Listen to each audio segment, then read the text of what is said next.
ادھر اسلام آباد میں انجمن تاجران پاکستان کا احتجاج جاری ہے۔ بڑی تعداد سرینا چوک پہنچنا شروع ہو گئی۔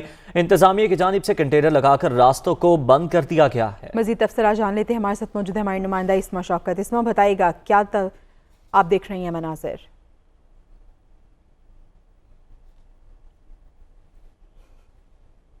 ہے اور یہاں پہ یہ میں بتاؤں کہ ملک بھر سے جتنے بھی شہر ہیں وہاں سے تاجران جو ہیں وہ یہاں پر جمع ہونا شروع ہو چکے ہیں۔ دوپہر سے یہ احتجاج جاری ہے اور مطالبات ان کے یہی ہیں کہ جو پوائنٹ آف سیل ہے اس کو ختم کیا جائے، 17% اضافی جو ٹیکس لگایا جا رہا ہے اس کو ختم کیا جائے، اور جو ٹیکس ڈیوائس دی جا رہی ہے تاجران کو، کیونکہ بہت سے تاجران ایسے ہیں جو پڑھے لکھے نہیں ہیں تو ان کو نہیں پتہ کہ ڈیوائس کو کس طرح سے استعمال کرنا ہے، ان کی مشکلات میں اضافہ ہو جائے گا۔ تو ان کے یہ 3 مطالبات اہم مطالبات ہیں جن کا یہاں پر آئے مظاہرین کا کہنا ہے کہ اگر ہمارے یہ مطالبات نہ مانیں گے تو ہم ریڈ زون کے ایریا میں بھی جائیں گے۔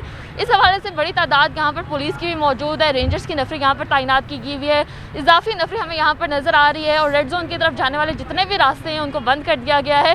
مظاہرین جو ہے شام کا وقت ہو رہا ہے، سرد راتیں ہیں اسلام آباد کی، لیکن ان کا یہی کہنا ہے کہ ہمارے مطالبات جو ہیں اگر نہیں مانے جاتے تو ہم ریڈ زون کی طرف جو ہے وہ مارچ کریں گے، پھر نہ ہمیں پولیس روک سکے گی اور نہ ہی جو ہے اس کے علاوہ ہمارے اوپر کوئی بھی سختی کی جائے۔ جب تک ہمارے مطالبات نہیں پورے ہوتے ہم جو ہے یہاں سے نہیں جانے والے۔ جی بہت شکریہ اسما، اپڈیٹ کیا آپ نے۔